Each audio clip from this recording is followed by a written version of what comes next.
सोफे पर दीदी और जीजू बैठे थे, बहुत करीब करीब।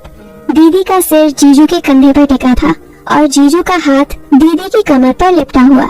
दोस्तों, कहानी पूरी सुनिएगा, आपको बहुत पसंद आएगी। हेलो, मेरा नाम रिया है। उम्र अभी 21 की हो गई और मैं वो लड़की हूँ जिसे देखकर लोग 2 बार मुड़कर देखते हैं। ना ज्यादा गोरी ना ज्यादा काली, बस बीच की रंगत जो धूप में चमकती है। मेरी कमर इतनी पतली कि हाथ की 2 उंगलियों से नापी जा सकती है और ऊपर का हिस्सा ऐसा कि कुर्ता पहनो तो थोड़ा सा उभार दिख ही जाता है। नीचे की तरफ भी कर्व्स ऐसे कि जीन्स में फिट होने के लिए थोड़ी मशक्कत करनी पड़ती है। बाल मेरे घुटनों तक लंबे, काले और घने हवा में लहराते हैं तो लोग कहते हैं, ओ ये रिया, तेरे बाल तो झड़ना लगते हैं। कॉलेज में पढ़ी हूँ, बोलचाल में थोड़ी शहर की मिलावट है, पर घर में सब ओए कित्थे जा रही है वैसे ही बोलते हैं। मेरी बड़ी दीदी का नाम नेहा है, उम्र 27 की, और उनका पति यानी मेरा जीजू नाम विक्रम है, 29 साल का। दीदी जीजू की शादी को 3.5 साल हुए और मैं उनके साथ ही रहती हूँ क्योंकि मम्मी पापा गांव में खेती संभालते हैं। तो शुरू करते हैं उस शाम से जब मैं कॉलेज से लौटी और घर का मेन गेट खोलते ही अंदर से आ रही थी एक अजीब सी खुशबू, न अगरबत्ती की न परफ्यूम की, बस कुछ मीठी सी कर्म सी। मैं बैग कंधे पर लटकाए अंदर घुसी, जूते उतारते हुए आवाज लगाई, दीदी मैं आ गई। कोई जवाब नहीं आया। लिविंग रूम में लाइट कम थी, सिर्फ एक कॉर्नर लैंप चल रहा था। उसकी पीली रोशनी सोफे पर पड़ रही थी। सोफे पर दीदी और जीजू बैठे थे, बहुत करीब करीब। दीदी का सिर जीजू के कंधे पर टिका था और जीजू का हाथ दीदी की कमर पर लिपटा हुआ। मैंने खांस कर कहा, ओहो मैं आ गई, आप लोग जारी रखो। दीदी हड़बड़ा कर उठी, अरे रिया तू कब आई, आ बैठ। जीजू मुस्कुराए, हाँ रिया, आज तेरी दीदी ने कुछ स्पेशल प्लान बनाया है। मैं सोफे के दूसरे कोने में धम्म से बैठ गई, बैग साइड में रखा। दीदी ने जीजू की तरफ देखकर कहा, विक्रम वो सामान लाओ ना। जीजू उठे, उनकी शर्ट का ऊपर का बटन खुला था, छाती पर हल्के बाल दिख रहे थे। वो किचन की तरफ गए और मैंने दीदी से पूछा, क्या प्लान है दीदी, कुछ पार्टी वार्टी? दीदी ने आंख मारी, पार्टी नहीं कुछ और, तो बस देखती जा। जीजू वापस आए, हाथ में एक पुराना सा लकड़ी का डिब्बा था, ऊपर नक्काशी की हुई, ताला लगा हुआ। डिब्बा टेबल पर रखा और जीजू ने चाबी निकालकर खोला। अंदर से निकली 3 छोटी छोटी शीशियां, कांच की, अंदर कुछ लाल सा लिक्विड। दीदी ने कहा, ये हमारी दादी की रेसिपी है, खास मौकों के लिए, आज हम तीनों मिलकर पियेंगे। मैंने शीशी उठाई, ये क्या है? शराब?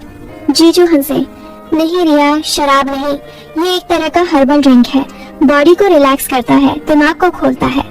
मैंने सूंघा, खुशबू वैसी ही थी जो घर में फैली थी। दीदी ने 3 ग्लास लिए, हर शीशी से थोड़ा थोड़ा डाला, फिर पानी मिलाया।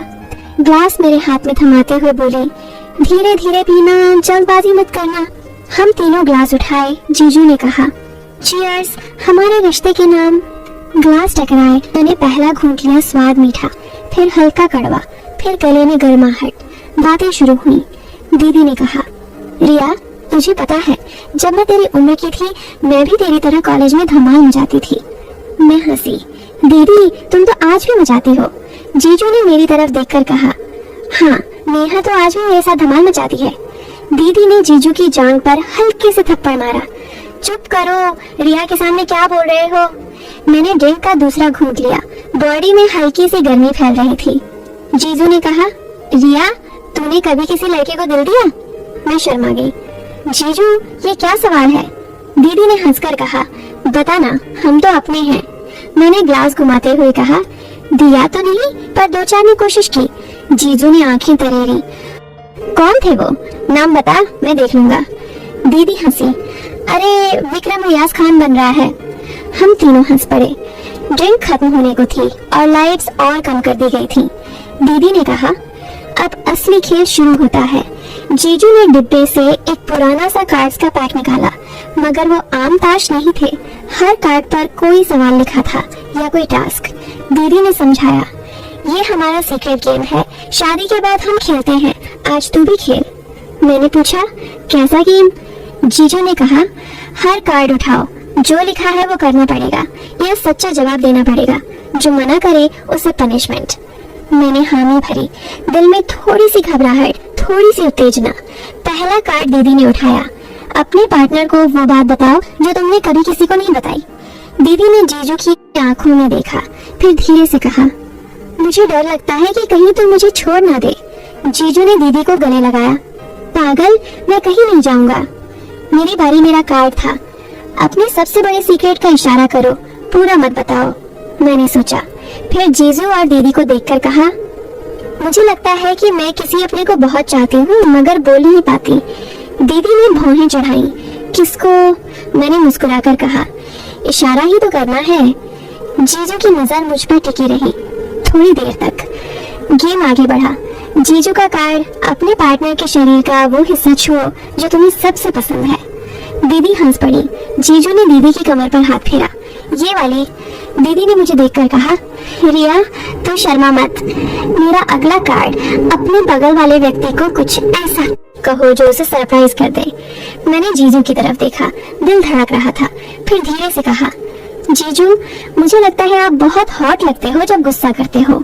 जीजू चौंके, फिर हंसे। अरे वाह, ये तो नई बात है। दीदी ने मेरी तरफ देखा, आंखों में कुछ था मगर वो हंसती। ड्रिंक का असर बढ़ रहा था, कमरे में हल्की सी धुंध सी लग रही थी। फिर एक कार्ड आया दीदी के लिए, अपने पार्टनर को किस करो मगर आंखें बंद करके। दीदी ने आंखें बंद की। जीजू ने दीदी को किस किया, लंबा वाला। मैं देखती रही, दिल में कुछ अजीब सा। मेरा कार्ड, अपने बगल वाले को मसाज दो, 2 मिनट। मैं हड़बड़ा गई। जीजू मेरे बगल में थे। दीदी ने कहा, करना रिया, गेम है। मैंने जीजू के कंधे पर हाथ रखा, धीरे धीरे मसाज करने लगी। जीजू की बॉडी गर्म थी। जीजू ने आंखें बंद कर ली। वाह रिया, तेरे हाथ तो जादू कर रहे हैं। 2 मिनट बीते मगर लगा बहुत लंबे। दीदी मुस्कुरा रही थी। गेम और आगे बढ़ा। कार्ड्स अब और बाउंड हो रहे थे। एक कार्ड जीजू के लिए, अपने पार्टनर को गोद में बिठाओ। जीजू ने दीदी को गोद में उठाया। दीदी हंस रही थी। मेरा कार्ड, अपने बगल वाले को कुछ ऐसा ईयर में फुसफुसाओ जो सिर्फ वो सुने। मैंने जीजू के कान के पास मुंह ले जाकर धीरे से कहा, आपकी खुशबू मुझे पागल कर देती है। जीजू ने सिर घुमाया, मेरी आंखों में देखा। कुछ कहने को थे मगर रुक गए। दीदी ने पूछा, क्या कहा रिया? मैंने कहा, सीक्रेट। रात गहरा रही थी, बाहर हवा चल रही थी, पेड़ों की पत्तियां सरसरा रही थी। ड्रिंक खत्म हो चुकी थी मगर असर बरकरार था। दीदी ने कहा, अब लास्ट राउंड, आखिरी कार्ड तीनों के लिए एक साथ अपने सबसे बड़े डर का सामना करो। कमरे में सन्नाटा हो गया।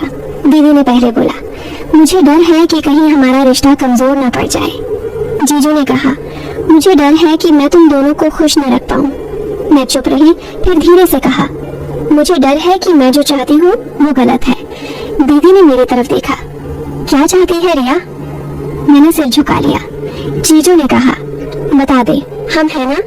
फिर अचानक दीदी ने डिब्बा बंद किया। बस, गेम खत्म, अब सोने का टाइम। मैं उठी, कमरे में जाने लगी मगर पैर लड़खड़ा रहे थे। जीजू ने मेरी बांह पकड़ी।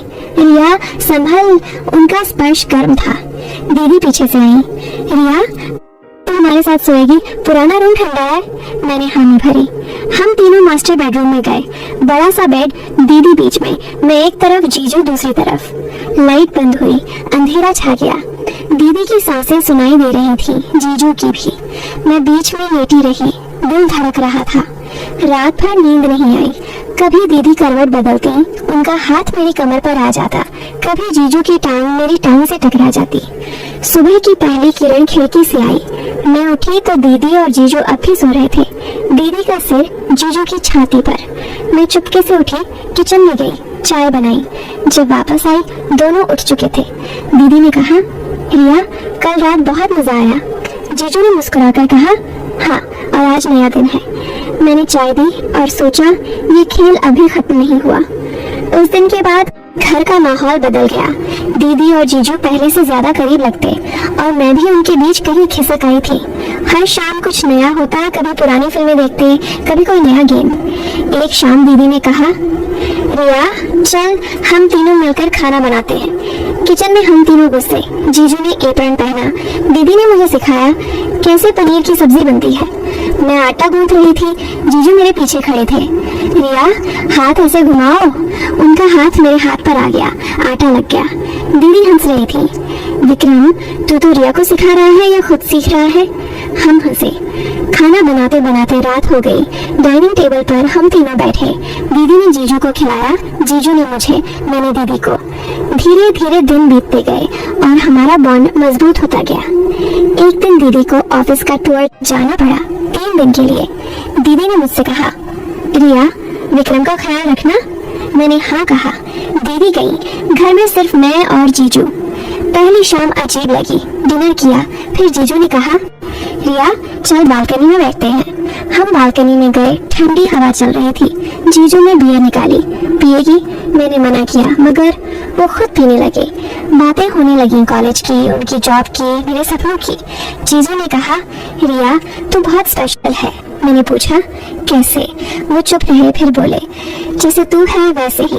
रात गहरी हुई, मैं सोने चली गई, मगर दिल में कुछ था। दूसरे दिन सुबह जीजू ने ब्रेकफास्ट बनाया। मैं उठी तो टेबल पर पराठे, अचार, दही। हमने साथ खाया। फिर जीजू ने कहा, चल आज मार्केट चलते हैं, कुछ सामान लाना है। हम मार्केट गए। जीजू ने मेरे लिए एक ड्रेस चुनी, ये ट्राई कर। मैं ट्रायल रूम में गई। ड्रेस टाइट थी, बॉडी को हक कर रही थी। बाहर आई तो जीजू की आंखें चमक उठी। वाह रिया, कातिल लग रही है। मैं शर्मा गई। सामान लेकर घर आए। शाम को दीदी का फोन आया, सब ठीक? मैंने कहा, हाँ दीदी, जीजू बहुत ख्याल रख रही हैं। दीदी हंसी। तीसरे दिन दीदी वापस आई, उनके साथ ढेर सारे चॉकलेट्स और एक सरप्राइज। उन्होंने कहा, हम तीनों कहीं घूमने चलेंगे अगले वीकेंड। हमने प्लान बनाया, एक हिल स्टेशन। वीकेंड आया, हम कार में निकले। मैं आगे बैठी, दीदी पीछे। रास्ते में गाने, मस्ती। जीजू ड्राइव कर रहे थे, मैं उनका फेवरेट गाना गा रही थी। होटल पहुंचे, 2 रूम बुक थे, एक दीदी जीजू का, एक मेरा। मगर दीदी ने कहा, रिया आज तो हमारे साथ रहेगी, डर लगता है। मैं हंसी। दीदी मैं बड़ी हो गई हूँ। मगर रात को उनके रूम में चली गई। बड़ा सा बेड, हम तीनों फिर वैसे ही। वहाँ 3 दिन हमने खूब मजे किए। सुबह ट्रैकिंग, दोपहर को लोकल खाना, शाम को बॉनफायर। आखिरी शाम बॉनफायर के पास हम बैठे। दीदी ने कहा, रिया हमें तुझसे कुछ कहना है। मैं चौंकी। जीजू ने दीदी का हाथ थामा। हम सोच रहे हैं कि फैमिली बढ़ाई जाए। मैं समझी नहीं। मतलब? दीदी ने मुस्कुराकर कहा, हमें बच्चा चाहिए और तू हमारी फैमिली का हिस्सा है तो तू भी इसमें शामिल है। मैं हंस पड़ी। दीदी मैं क्या करूंगी? जीजू ने कहा, तू हमारी सपोर्ट सिस्टम है हमेशा।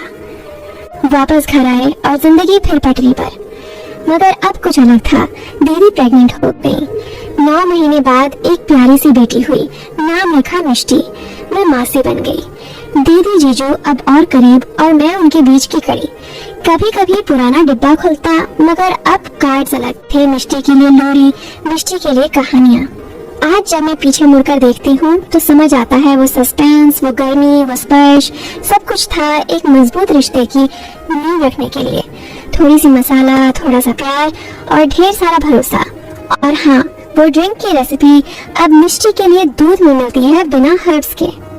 बस यही थी हमारी कहानी। ना कोई गलत हुआ, ना कोई गलत सोचा।